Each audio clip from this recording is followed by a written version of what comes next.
Les résultats du Ballon d'Or France Football, un France-Norvège en Ligue des Nations féminines, le bilan catastrophique des tennismen français à Bercy ou encore Céline Boutier toute proche de la première place mondiale en golf, c'est le menu de la revue sport du 31 octobre.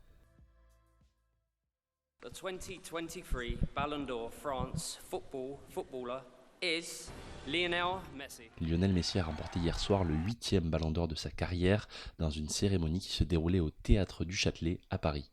L'Argentin devance au classement le Norvégien Erling Haaland et le Français Kylian Mbappé qui complètent le podium. Le Ballon d'Or féminin a quant à lui été remporté par l'Espagnole Aitana Bonmati qui a réalisé la saison parfaite avec son club du FC Barcelone, avec qui elle a remporté le titre de championne d'Espagne et d'Europe, mais aussi avec sa sélection nationale espagnole qui a été sacrée championne du monde cet été. L'Australienne Sam Kerr et une autre Espagnole Salma Parruelo terminent respectivement seconde et troisième.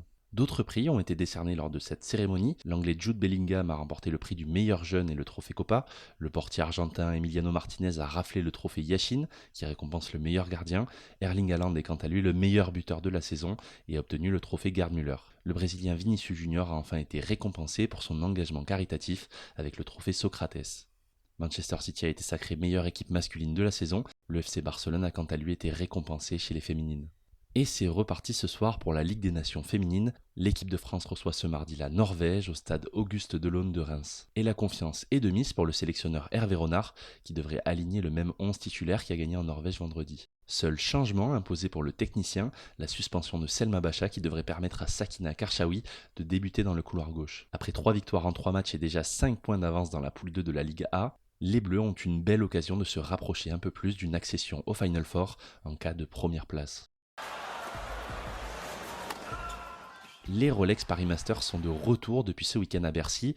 Pour ce dernier Masters 1000 de l'année sur le circuit, les Français ont à cœur de briller à domicile face au gratin du tennis mondial. Cela s'est pourtant mal passé hier, les 4 tricolores engagés dans ce premier jour de compétition sont passés à la trappe. Adrian Manarino et Alexandre Müller ont perdu en 2-7, respectivement face à Botic van de Zandschulp et Roman Safiullin. C'était bien parti pour Luca Van Hache face à Laszlo Djere avec un premier set gagné au tie-break avant de concéder les 2 sets suivants 6-4, 6-4. Notons la très belle prestation de Richard Gasquet, désormais 68e joueur mondial, qui a plus que tenu tête à l'américain Tony Paul, numéro 12 mondial. Le Biterrois était en démonstration dans le premier set et a infligé un 6-0 à son adversaire. L'américain a remporté la seconde manche 6-2 avant qu'une immense bataille n'ait lieu dans la manche décisive, avec un tie-break qui a tourné en faveur de Tony Paul.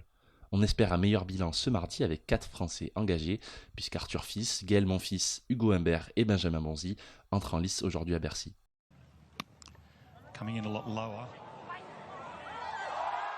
Et elle n'a jamais été aussi proche de la première place mondiale. La golfeuse française Céline Boutier vient d'obtenir ce lundi la 3e place du classement mondial, après son 4e titre de la saison sur le LPGA Tour en Malaisie ce dimanche. 5e mondiale la saison dernière, la Clamartoise confirme sa belle saison et commence à sérieusement lorgner sur la première place. Et pour cause, tout se joue dans un mouchoir de poche à la moyenne de points, avec la chinoise Ruo Ningyin, nouvelle numéro 1 mondiale, et l'américaine Lilia Vu, 2e. 7,84 points pour la numéro 1 mondiale, 7,80 points pour sa dauphine et 7,72 points pour la française. Pour forcer la décision, il reste désormais 2 circuits à disputer avant la fin de la saison. Céline Boutier disputera le Annika Sorenstam at Pelican à Bel Air du 9 au 12 novembre, puis le CME Tour Championship à Naples du 16 au 19 novembre.